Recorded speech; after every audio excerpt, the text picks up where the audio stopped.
It's the huge end of an era at Nintendo, and this actually might mean more than you may think because we've officially completed Nintendo's resurgence, and now it's on to the future.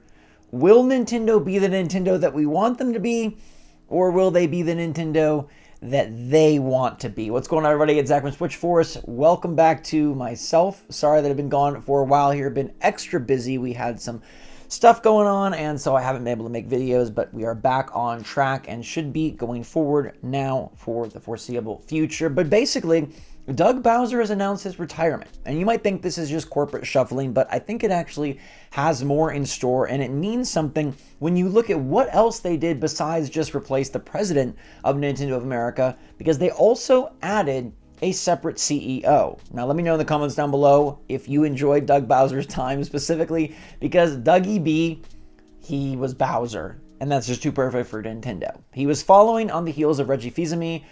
Big shoes to fill, not only because Reggie Fils-Aimé is very tall, but because that guy had huge personality. And I feel like Reggie kind of embodied Nintendo when they were quirkier, when they were trying to be bold, when maybe they didn't have the best, but Reggie made you think it was the best, even if it was Wii music. Yes, talking about Ravi drums. But Reggie was passed along to Doug Bowser, his position, and so Doug Bowser was able to carry forward Nintendo into the Switch era. Now, many will say that the Switch era is Nintendo's best era because they were able to revitalize themselves from a Wii U damage era into an extreme success era where they were the darling of the gaming industry and pretty much everybody's fan favorite.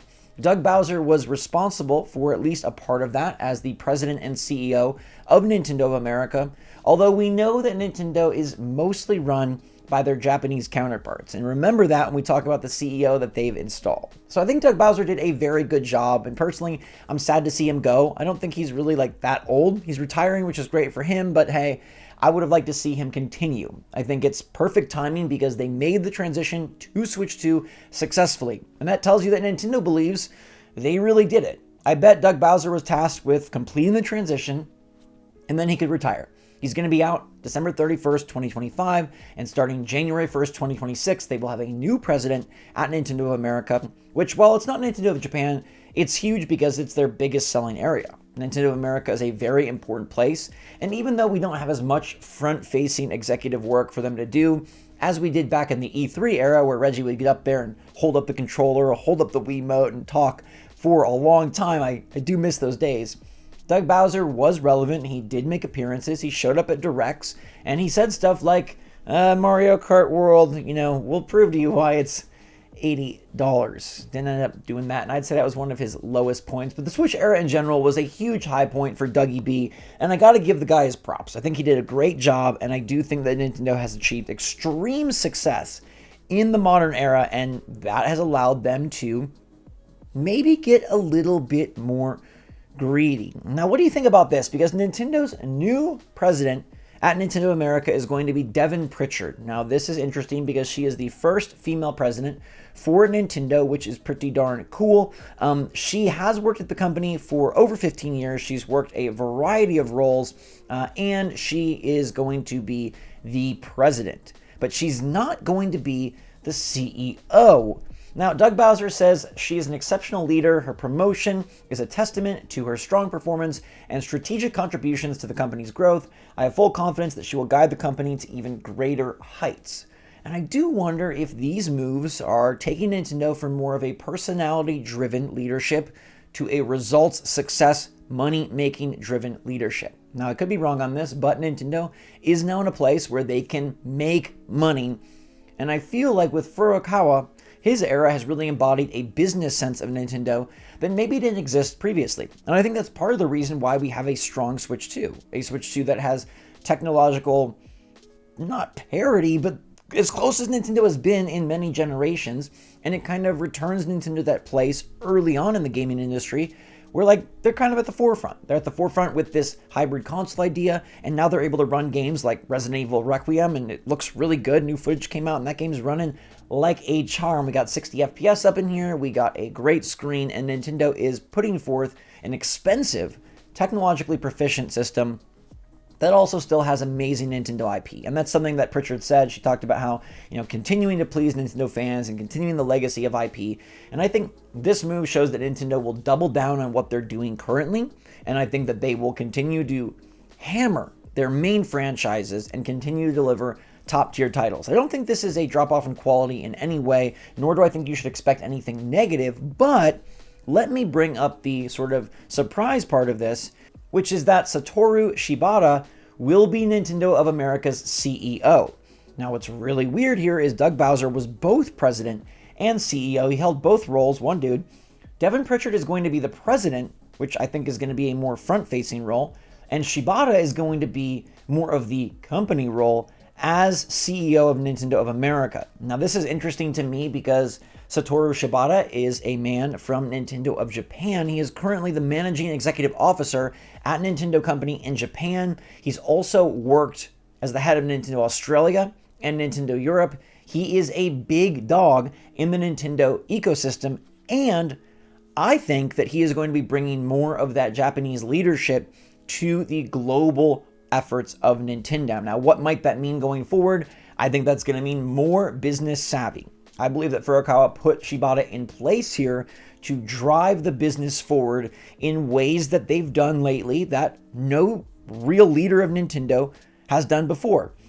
Look at what's happened under Furukawa. Not only is Nintendo super successful in the game space, they've become a multimedia enterprise. They've become a hugely successful movie company. They become a hugely successful theme park company. They become a hugely successful toy and game and all these other things company, where they're firing on more cylinders than just the video game department. And it's interesting because under Furukawa, they consolidated the video games to just the Switch, right? From a handheld and a home console. They just have one now, but they've expanded in these other areas. And that expansion is going to continue rapidly and in the near future with the Mario Galaxy movie coming out next spring. And then we're going to have a Zelda movie eventually. They just opened up the brand new Nintendo World in Orlando. They already have it open in Hollywood, California, and Japan. And they're going to be doing expansions there based on rumors, maybe expanding into Pokemon, Legend of Zelda, etc.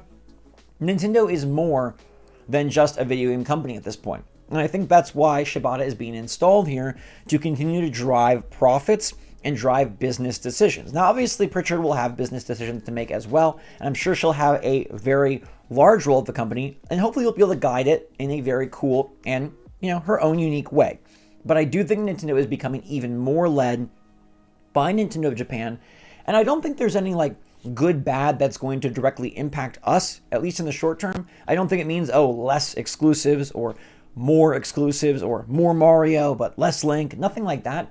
I just think when you see how Nintendo has aggressively priced Mario Kart World at $80, and then you think about Nintendo talking about variable pricing, and you see how they have maybe drawn out their major exclusives and are peppering in some smaller exclusives, how they're continuing to support Switch 1 for mass audience and maximum dollars, you're going to see Nintendo continue to do this. So when you look at decisions in the future, $50 Amiibo might be one, you're like, hey, Nintendo is really pushing themselves as the industry leader, but also as a global leader for media in general.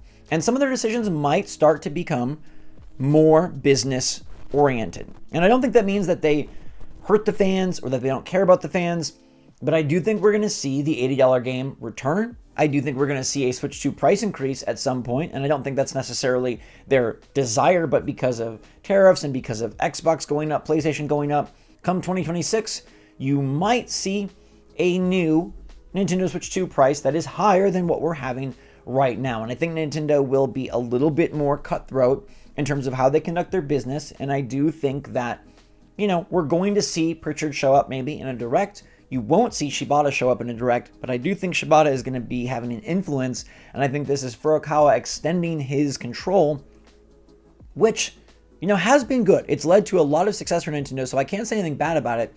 But I'll be curious if they decide to push things. How far do they go? I like to think of Nintendo as a fan-first company, a friendly company. They've definitely played both sides of the coin in the past, but I do see with these moves them becoming more on the Nintendo side and less on the fan side, and I think we'll see that with cost. We might see that with how they handle accessories, and we'll have to see how that means online, freebies, things of that sort, new programs, new plans. what costs and what doesn't. And then, of course, outside of gaming, how they handle what they're doing with expansion into the movie world, more and more expansion into, made for TV or TV series or things of that sort, pushing their IP in as many ways as possible. But the good news here is Nintendo is very successful. They've been very successful, and they're making moves that project themselves to continue being super successful. And at the end of the day, if you want great Nintendo games, we need Nintendo to be successful. The Switch 2 has been a successful transition. Doug Bowser has completed his goal of helping to revitalize the entire company.